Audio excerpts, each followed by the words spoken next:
이 시간 우리에게 주신 하나님의 말씀은 에스라 7장 7절에서 10절까지의 말씀입니다.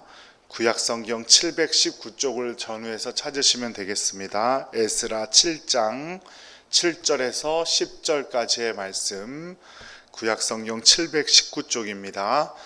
하나님의 말씀 함께 봉독해 올리겠습니다. 아닥사스다 왕 제7년에 이스라엘 자손과 제사장들과 레위 사람들과 노래하는 자들과 문지기들과 느디님 사람들 중에 몇 사람이 예루살렘으로 올라올 때에 이 에스라가 올라왔으니 왕의 제7년 다섯째 달이라. 첫째 달 초하루에 바벨론에서 길을 떠났고 하나님의 선한 손에 도우심을 입어 다섯째 달 초하루에 예루살렘에 이르니라. 에스라가 여호와의 율법을 연구하여 준행하며 율례와 규례를 이스라엘에게 가르치기로 결심하였었더라. 아멘. 할렐루야. 오늘도 수고 많으셨습니다. 우리 옆에 분들과 함께 인사 나누겠습니다. 사랑합니다. 축복합니다. 네, 감사합니다. 오늘도 수고 많으셨고요. 지난 3일도 수고 많으셨습니다. 오늘 말씀을 함께 볼 본문은 에스라서입니다. 남왕국 유다가 시드기야 왕을 끝으로 망한 후에 예루살렘 이스라엘 민족들 중에서 귀족들 그리고 지식인들이 그리고 그 자녀들이 바벨론으로 포로로 끌려가게 됩니다. 하지만 하나님께서 예레미야에게 예언하신 것과 같이 70년이 지난 후 갑자기 예루살렘으로 귀환할 수 있게 되었죠.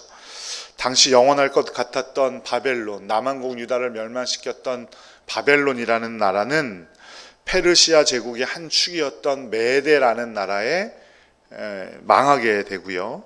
그리고 고레스라는 왕이 통일 바사 제국을 세우면서 메데도 그 바사 제국, 지금으로 말하면 페르시아, 이란에게 접수되게 돼요. 왕이 된 고레스는 칙령을 통해서 바벨론의 포로로 잡혀와 있던 이스라엘 백성들을 고향으로 돌려보내라고 명령합니다. 그런데 이때 이스라엘 민족들만 돌려보낸 게 아니고요. 바벨론 제국의 포로로 잡혀와 있던 모든 제국의 사람들을 다 고향으로 돌아가게 해요. 이것이 1차 포로 귀환이죠. 이때 지도자는 예수아와 수룻바벨이라는 사람이었어요. 이때가 기원전 538년경이고 처음 바벨론으로 포로 잡혀갈 때가 기원전 605년경이니까 대략 70년이 맞습니다. 바벨론 70년 동안 포로 생활 이후 예루살렘으로 돌아오게 될 것이라는 예레미야의 예언이 정확하게 성취된 것이죠. 이것이 바로 성경이고 하나님의 말씀입니다. 그리고 1차 포로 귀환으로 돌아와서 성전 재건을 도왔던 사람들의 명단과 그 과정이 에스라 2장에서 3장까지 꼼꼼히 기록되어져 있어요. 2차 포로의 귀환의 지도자였던 학사 에스라가 예루살렘으로 돌아와 보니 성전만 덩그러니 지어놨을 뿐 그들의 신앙과 생활에는 아무런 변화가 없었던 거예요. 그래서 에스라는 이스라엘 사람들에게 신앙 교육을 할 것이라고 결심을 하죠. 그리고 신앙 교육을 하기 위해서 기록한 성경이 오늘 본문인 에스라서, 그리고 지난주에 살펴보았던 역대기라는 성경입니다. 에스라서 7장 10절 말씀을 함께 읽어보도록 하겠습니다. 시작.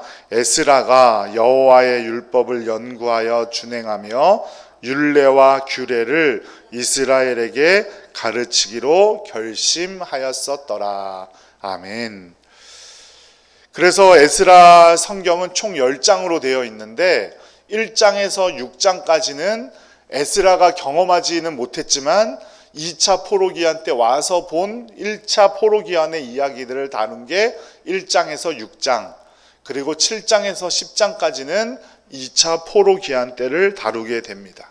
그리고 다음 주에 살펴볼 느헤미야가 바로 3차 포로기한 때의 이야기를 다루고 있어요. 1차 포로기한이 기원전 538년경이고 2차 포로기한 에스라가 올 때가 언제였냐면 기원전 458년이었어요. 그러니까 80년이나 시간의 차이가 있는 거예요. 어제 오고 내일 오고 이게 아니에요. 1차 포로기한이 끝나고 80년이 지나서야 2차 포로기한이 시작하는 겁니다. 그리고 3차 포로기한은 2차 포로기한 지나서 약 20년이 지나서 2차 포로기한이 시작돼요. 그러니까 약 100년, 학자 간에 많은 이야기들이 있지만 길게 봐서 130년 이 간극이 있는 거예요. 이것이 사람의 힘으로나 사람의 지혜로만으로도 가능할까요? 저는 절대로 그렇지 않다고 생각해요. 오히려 한 번에 인구가 몇 명이 되었다 한 번에 전부 다 나가, 이거는 가능할지 몰라요. 사람의 마음은 쉽게 변하기도 하니까 한 번에 다 나가, 니네 고향으로 다 돌아가, 이러면 모르겠는데 한 민족을 100여 년에 걸쳐 고향으로 돌려보내는 그 거대한 역사가 사람의 힘으로나 생각으로만 되기는 어려웠을 거예요. 왜냐하면 처음에 마음은 돌려보내는 거였지만 돌려보내다 보니까 자꾸 그 나라와 민족의 그 나라에 문제가 생긴단 말이죠. 그죠? 그 나라가 돌아가지 않을 테고, 포로들이 사라지니까 힘들었던 일들, 자기들이 직접 해야 되는 일도 생기고 이러면서 분명히 사람들의 마음이 바뀌었을 거라고요. 그럼에도 불구하고 100년, 길게는 130년 동안 계속 그 일이 진행돼 왔다는 거예요. 거기에 하나님의 역사가 없이는 절대로 저는 불가능하다고 생각합니다. 그 배후에 하나님께서 어떤 개입을 하셨고 에스라는 그 사실을 어떻게 고백하고 있는지를 볼 수 있는 것이 에스라서고, 에스라에서의 별명이 부흥과 개혁의 교과서예요. 부흥과 개혁의 교과서. 그럼 가장 먼저 포로기한의 시작인 고레스 칙령이 기록된 에스라 1장 1절에서 4절까지를 좀 볼 텐데요. 좀 길지만 함께 천천히 읽어보도록 할게요. 바사왕 고레스 원년에 여호와께서 예레미야의 입을 통하여 하신 말씀을 이루게 하시려고 바사왕 고레스의 마음을 감동시키심에 그가 온 나라에 공포도 하고 조소도 내려 이르되, 바사왕 고레스는 말하노니 하늘의 하나님 여호와께서 세상 모든 나라를 내게 주셨고 나에게 명령하사 유다 예루살렘에 성전을 건축하라 하셨나니, 이스라엘의 하나님은 참 신이시라. 너희 중에 그의 백성 된 자는 다 유다 예루살렘으로 올라가서 이스라엘의 하나님 여호와의 성전을 건축하라. 그는 예루살렘에 계신 하나님이시라. 그 남아있는 백성이 어느 곳에 머물러 살든지 그곳 사람들이 마땅히 은과 금과 그 밖의 물건과 짐승으로 도와주고, 그 외에도 예루살렘에 세울 하나님의 성전을 위하여 예물을 기쁘게 드릴지니라 하였더라. 아멘. 이스라엘 민족의 포로기한은 세계사, 그냥 일반 세계 고대사만을 봐도 기록이 될 만큼 커다란 사건이었어요. 그런 고대사에는 고레스가 왕권을 강화하기 위해서, 페르시아인들을 보호하기 위해서 나머지 이방 민족들을 다 고향으로 돌려보냈다라고 기록하고 있죠. 하지만 성경의 해석은 전혀 달라요. 1장 1절에 뭐라고 합니까? 하나님께서 누구의 마음을 감동시키셨다고요? 고레스의 마음을, 그 페르시아, 그 바사 제국의 초대 왕인 고레스의 마음을 감동시키셨다 그랬어요. 그래서 그 마음에 뭘 주셨어요? 포로 기한을 명령하게 하셨고, 4절 말씀에서 볼 수 있듯이 모든 사람들이 돌아갈 때 금과 은과 모든 집기와 짐승까지도 주라고 말하게 했고, 또 어떻게 해요? 성전 건축을 할 거니까 얘네한테 예물까지 바쳐라, 이렇게 말하고 있는 거예요. 이게 어떻게 사람의 역사로 가능하겠습니까? 이 놀라운 역사의 시작이 바로 하나님의 말씀 때문이라는 사실을 우리는 꼭 기억해야 합니다. 고레스는 또한 이들을 돕기 위해서 9절의 이하에서 볼 수 있듯이 금과 은으로 만든 접시와 대접들도 가져가게 합니다. 그리고 이때 예수와 수룹바벨 따라 나섰던 사람들이 42,360명이라고 에스라는 정확히 그 가문까지 기록했습니다. 이 명단이 바로 포로기한의 백성의 명단이고, 이렇게 꼼꼼히 전부 다 몇 명인지 기록한 에스라의 의도는 이 놀라운 역사가 사실이고 하나님이 그 배후에 있음이 분명하다라는 사실을 알리기 위해서예요. 그 놀라운 하나님의 뜻을 받든 이스라엘 민족은 초막절에 예루살렘에 모여 초막절을 지키고 성전 공사를 시작합니다. 그런데 그 과정에 성전 공사를 방해하던 사람들이 있었어요. 누구냐면 포로로 잡혀가지 않고 북왕국 지역에서 살았던 사마리아 사람들이죠. 그 사람들이 이 돌아와서 성전을 건축하려고 하는 사람들에게 제안을 한 거예요. 우리도 성전 건축에 끼워줘. 이랬는데 귀환한 사람들은 이 제안을 받아들였나요? 거절했나요? 거절했죠. 왜냐하면 그들은 이방인과 혼인하면서 살았고 율법을 어긴 사람들이기 때문이었어요. 그랬더니 사마리아 사람들이 고레스 왕부터 다리오 왕 때까지, 고레스 왕과 다리오 왕은 어느 나라 왕이에요? 바사 제국의 왕이죠. 성전 건축을 방해하고 다리오 왕의 다음 왕인 아하수에로 왕 때는 왕에게 편지까지 보내서 성전 건축을 방해하려고 해요. 이 기간이, 그래서 성전 건축이 방해돼서 진행되지 않은 기간이 약 20년, 정확히는 성경적으로 봤을 때 16년 정도라고 말할 수 있습니다. 그런데 문제는 이스라엘 백성들이 성전 건축이 방해가 되어서 중단이 된 것을 오히려 좋아했다는 거예요. 왜 그럴까요? 예루살렘엔 지금 집이 있어요, 없어요? 아무것도 없어요. 폐허가 된 도시예요. 그곳에 와서 성전 건축을 먼저 하려고 하니까 이 자신이 데리고 온 가족들, 또 가족들과 함께 있는 짐승들, 보호할 수 있는 집이 필요했는데 남자들은 무엇 짓는데 다 동원이 돼요? 성전 짓는데 동원이 되는 거예요. 그러니까 답답했겠죠. 야, 내가 뭐하러 따라왔을까? 그냥 거기 있을 걸. 그러면 편하게 집도 있고 먹을 것도 잘 먹었을 텐데 집도 절도 없는 이곳에 와서 내가 지금 뭐하는 일인가? 오히려 잘 되었다 그러면서 예루살렘 백성들이, 돌아온 백성들이 자기 집 짓기에 바빠져 있던 거예요.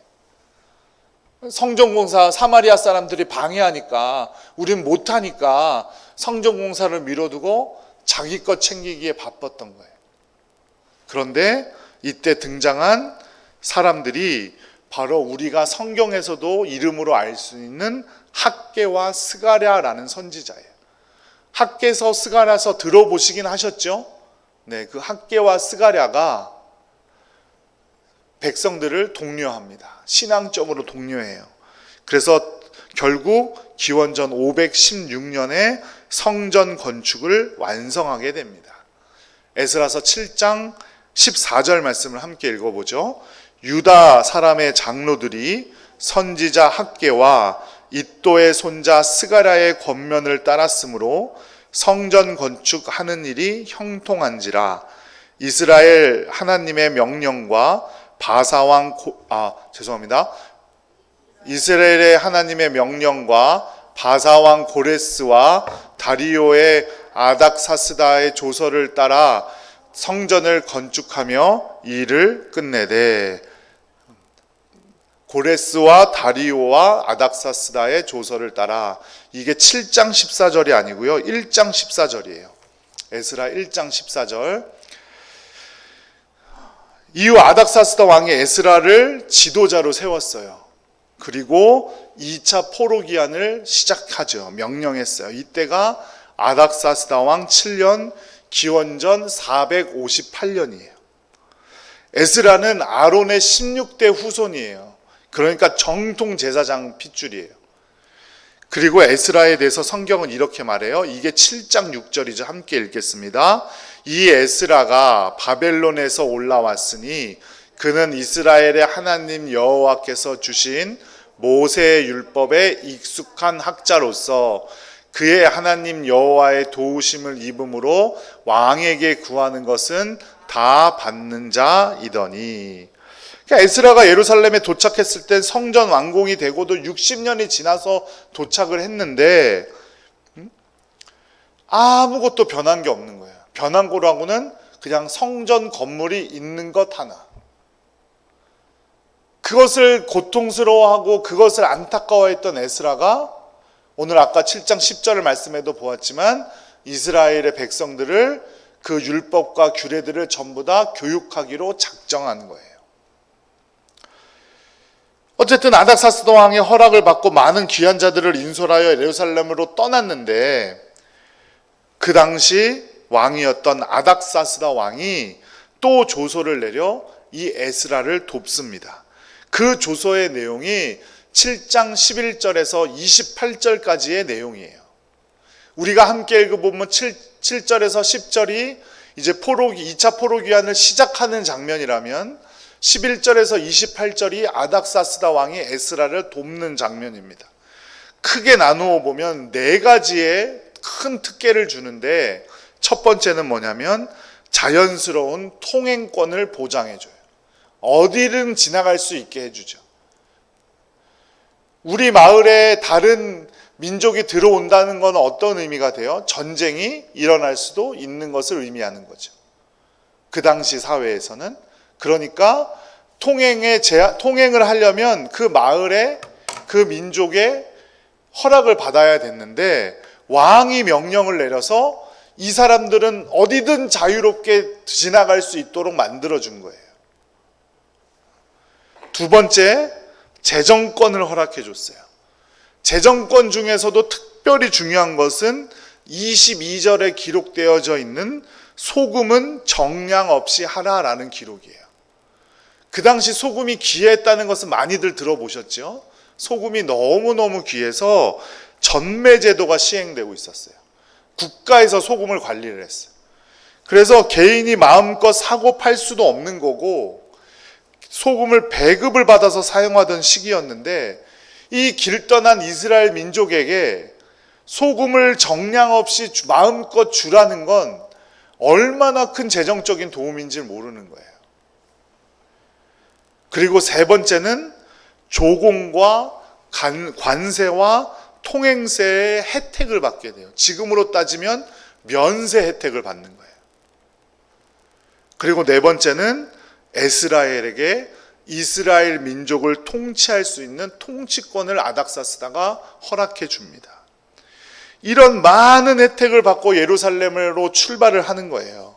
하지만 에스라는 교만해지지 않았어요. 자신의 임무를 분명히 알고 있었어요. 그것이 자기가 무엇을 해야 하느냐? 자기가 이런 많은 받은 혜택 뒤에는 왕이 나에게 준 것이 아니라 누가 준 것이다? 하나님께서 주신 것이라는 굳은 믿음이 있었어요. 그래서 에스라는 이 사실을 찬양하고 고백했습니다. 그게 27절과 28절이에요. 함께 읽어보겠습니다.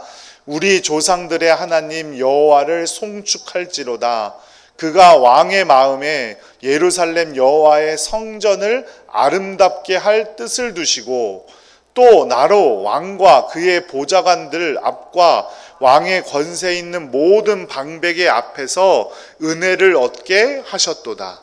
내 하나님 여호와의 손이 내 위에 있으므로 내가 힘을 얻어 이스라엘 중에 우두머리들을 모아 나와 함께 올라오게 하였노라. 아멘. 내가 한 일이 아니라는 거예요. 누가 한 일이에요? 누가 있어서 했다는 거예요? 하나님께서 있어서 하나님이 계시기 때문에 내가 이 일들을 할 수 있는 이런 놀라운 혜택을 받았다. 이렇게 표현을 하고 있는 거죠. 그리고 에스라는 출발하였고 출발하는 길 가운데 자신을 따라 나온 사람들 중에서 누구를 제일 먼저 찾았냐? 레위 자손들을 제일 먼저 찾았어요. 레위 자손은 무엇 하던 사람들이에요? 성전에서 제사를 돕는 사람들이죠. 그러니까 에스라는 어떻게 해서든 도착하면 성전에서 뭐부터 할 생각이었어요? 제사부터 지낼 생각이었다는 것을 증명하는 거죠. 하나님의 일을 먼저 할 사람들을 찾고 있었다는 거예요. 거기 도착하면 긴 5달 동안을 움직여서 왔으니까 좀 쉬기도 해야 될 테고 그랬는데 이미 에스라는 출발하면서부터 그 마음은 누구에게 꽂혀 있는 거예요? 하나님의 제사 드릴 일에 꽂혀 있는 거예요. 그래서 레위인들을 정확히 한 사람 한 사람 찾았고 성전을 섬길 레위인을 220명을 찾아냅니다. 그리고 가는 길이었는데도 불구하고 아하와라는 강가에서 금식을 선포하고 기도했어요. 그리고 4개월 만에 에스라는 예루살렘에 도착하게 되죠. 그리고 제일 먼저 숫송아지 12마리, 순양 96마리, 어린 양 77마리, 수렴소 12마리로 번제물을 바치고 제사를 지냅니다. 에스라는 제사를 드린 후에 하나님께 회개의 기도를 했어요.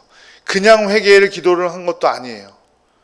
겉옷을 찢고 속옷을 찢고 자기의 머리털과 수염을 뜯으면서 기가 막혀 했어요. 무엇 때문에 그랬을까요? 맨 처음은 이스라엘 민족이 이방인들과 결혼을 하였다는 이유였습니다. 에스라 9장 2절 말씀 함께 읽어볼게요. 그들의 딸을 맞이하여 아내와 며느리로 삼아 거룩한 자손이 그 지방 사람들과 서로 섞이게 하는데 방백들과 고관들이 이 죄에 더욱 으뜸이 되었다 하는지라. 우리로서는 그럴 수도 있지 않나 싶겠지만 이 당시에 사는 유대인들에게 이방인과 결혼한다는 건 완전히 하나님과 등져버리는 걸 의미하는 거예요. 자신이 한 일도 아닌데 에스라는 괴로워했어요. 자기 수염을 뜯고 머리털을 뜯으면서 기도할 만큼 그만큼 안타까워했어요. 자신들이 왜 포로 생활을 했습니까? 하나님의 말씀을 지키지 않아서였는데 이스라엘 민족은 또 그걸 잊어버리고 하나님의 명령을 지키지 않고 있던 거예요. 그리고 두 번째 에스라가 괴로워했던 건 성전만 덩그러니 있을 뿐이었다는 거죠. 에스라는 그 사실에 애통해하며 하나님 앞에서 부끄러움을 표현하며 기도했습니다. 모든 것이 주님의 은혜인데 그것을 기억하지 못하고 자신의 맘대로 살아가려고 하는 이스라엘 민족 앞에 회개에 기도하며 애통해했어요. 에스라는 부흥과 개혁의 교과서라고 불리운다고 말씀드렸죠. 처음부터 이 에스라의 얘기가 이렇게 끝나는 거예요. 쭉 한번 살펴보세요. 에스라가 돌아올 때부터 7장에서부터 10장에 이르기까지 에스라가 무엇을 중시하면서 여기까지 왔는지. 첫 번째는 하나님의 말씀이에요. 그 다음은 예배예요. 그리고 그 다음은 자신의 죄를 인정하고 주님 앞에 회개하는 거였어요. 이거 우리가 몰라서 못하는 것들 아니잖아요. 그죠? 다 알고 있어요. 교회를 조금 다녀보셨다 하는 분들은 이거 다 아시는 내용이에요. 하지만 중요한 것은 우리가 죄인이고 주님 앞에서 잠깐의 실수나 잠깐의 방심이 우리를 깊은 수렁으로 다시 밀어넣을 수 있다는 것을 인정하는 겁니다. 우리가 하나님의 은혜를 받고 복을 누리기 위해서 내면을 바로 세워야 합니다. 우리 교회에서 직분을 얻거나 교회 건물을 세우거나 더 심하게는 남들에게 보일 때만 열심히 한다던가 하는 외적으로 보이는 문제가 아니라 주님과 나의 1대1의 관계에서 정말 주님 앞에 바로 선 자들이 되어야 할 줄로 믿습니다. 그것이 안 된다면 하나님 앞에 회개하고 용서를 구해야 합니다. 다른 사람들 다 그렇게 사는데 나는 원래 그래서 나는 괜찮다. 난 내 성격이 원래 그렇다. 그런 거는 말이 통하지 않는 거예요. 그 사실부터 차근차근 하나씩 주님 앞에 해결하라고 나갈 때 우리의 부흥은 시작되고 변화의 첫걸음을 내디딜 수 있을 줄로 믿습니다. 사랑하는 여러분, 주님의 말씀은 영원하고 반드시 성취될 줄로 믿습니다. 그리고 우리의 삶 가운데 주님을 높이는 것, 주님께 영광을 올리는 것, 그게 뭐예요? 바로 예배. 그보다 더 중요한 건 없어요.